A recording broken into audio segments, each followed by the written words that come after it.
Today, we discuss the motorcycle in 7 Days to Die. Now, we've got a lot of info to cover and no time to waste, so let's get to it. Get your motor running. Looking for some zombies. Punch the stupid faces of the jerks that get in my way.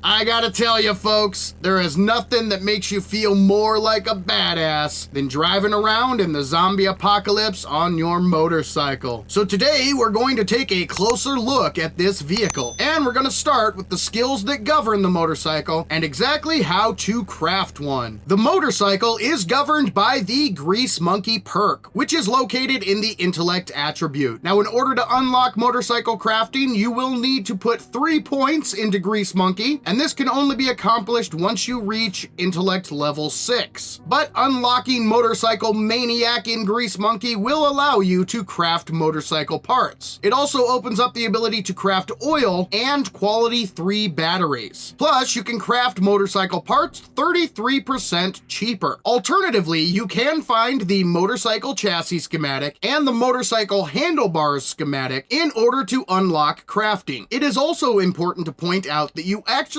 do not need any of these things in order to craft a finished motorcycle. You do not have to put any points into Grease Monkey or find the schematics for the parts in order to craft a finished product. As long as you have the items needed in order to craft the motorcycle, you can actually craft a finished motorcycle at the workbench. So if you come across the motorcycle chassis and handlebars while out looting, or purchase them from the trader, that will be sufficient to craft the finished product. However, if you do want to go the crafting route, so crafting the individual parts, for the motorcycle chassis, you will need 37 forged steel, 15 mechanical parts, 15 duct tape, 15 leather, and 4 electrical parts. The motorcycle handlebars require 15 mechanical parts, 15 duct tape, 1 headlight, 9 electrical parts, and 7 forged steel. And like with all vehicles, you will also need 2 wheels. A wheel can be crafted with 3 forged iron, 24 scrap polymers, 2 oil, 15 coal, and 1 bottle of acid. Now again, you will need 2 wheels in order to craft a motorcycle, so you are going to have to double these resources. Now it is important to point out that the recipes I just gave you do not take into consideration the 33% discount that you receive by putting points into Grease Monkey. In order to craft the finished product, you are also going to need an engine and lead car battery. Now these can be found in multiple ways, but primarily by breaking down cars. It is also important to point out that the level or quality of lead car battery that you use in your vehicle does not matter. So whether it's a quality 1 battery or a quality 6 battery, they will all craft up the same motorcycle. There's no difference. So I would highly recommend using your low quality batteries when constructing vehicles. And of course, the motorcycle is a motorized form of transportation, so that means you are going to need gasoline. Gas cans can either be crafted from oil shale at the chemistry station, or they can be looted from barrels, or salvaged by breaking down cars. But once you have all of the required items, head on over to the workbench and craft yourself up a motorcycle. So now that we have our motorcycle crafted, let's go ahead and toss this bad boy down and take a closer look. So if we interact with this bad boy and open up the radio menu, first thing we're going to do is open her up and take a look at the stats. This option brings up the vehicle menu, which gives us a whole bunch of information about the motorcycle. First, we see that it has a durability of 6,000, so it has 6,000 hit points. It has a speed of 14 meters per second. That is much faster than the bicycle and the mini bike. It has a moderate noise level, a defensive rating of 90. It seats 1 person, and yes, because it is a motorized vehicle, it does require gasoline. You'll also see that we have the refuel option and the repair option. So if it gets damaged, you can repair it with repair kits, and you can go ahead and hit the refuel button to fill up the gas tank. You'll also notice on the screen there is a cosmetic slot as well as modifier slots. Unfortunately, vehicle modification is not currently in the game. It is, however, scheduled to be introduced to 7 Days to Die in Alpha 20. So let's go ahead and fuel this bad boy up and hit the road. So as you can see, a full tank of gas for the motorcycle costs costs you 3,000 gas cans. So 3,000 gas will get you up to 100%. It is not nearly as fuel efficient as the mini bike. However, it does have some major advantages. The first of which is a little bit extra storage. So let's go ahead and open up the storage, and you'll notice that we have 36 available storage slots. So while the mini bike has 27, the motorcycle has 36. The second advantage is obviously the durability. The motorcycle is much more durable than the mini bike, but the main advantage that the motorcycle has is the speed. The mini bike travels at 10 meters per second, but the motorcycle travels at 14 meters per second, meaning you can get to your destination a whole lot faster. So let's go ahead and hop on this bad boy and take her for a spin. Now, before I get into the controls, I'm just going to be quiet for a second so you can actually listen to the motorcycle purr.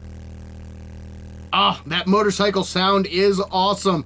Like I said, folks, in this game, there's nothing that makes you feel more like a badass than driving around the zombie apocalypse on your motorcycle. So let's go ahead and talk about the controls for the motorcycle. I'm going to start off with the controller users out there. The right trigger will cause your motorcycle to move forward. The left trigger causes the motorcycle to go backwards. You'll use the left joystick in order to steer, so turning the joystick to the right makes the motorcycle turn right. Turning the motorcycle to the left makes the motorcycle turn left. Woohoo! And fishtail. The right joystick will actually turn the camera. It doesn't actually move the motorcycle itself.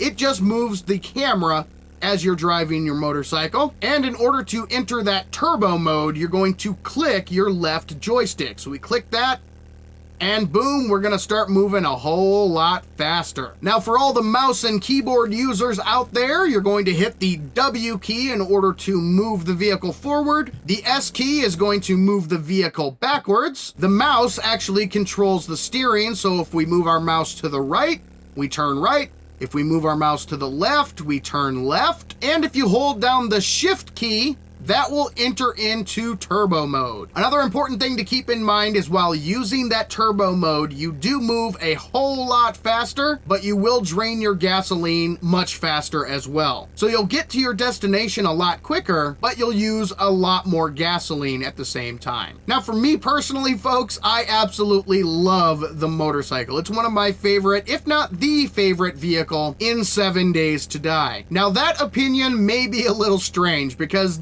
there are arguably better vehicles in the game. For instance, there are faster vehicles, there are vehicles that have more storage, but I think that opinion is pretty much derived by just how badass you feel driving around on a motorcycle in the zombie apocalypse. When choosing a vehicle in this game as your primary source of transportation, there are many things to take into consideration. For instance, if you're looking to maximize storage, you're probably going to want to go with the 4x4. If you're looking to cover very long distances and get there the quickest and fastest and best way possible, you're probably going to go with the gyrocopter. However, if you're looking for a vehicle that has an okay amount of storage, isn't a giant gas hog, gets you to your destination relatively fast, but gets you there while looking like a badass, then there is no better vehicle in 7 Days to Die than the motorcycle. Now, if you'd like to see some more 7 Days to Die tutorial videos, I've created a very special playlist that you can access by clicking the box in the top right corner of the screen.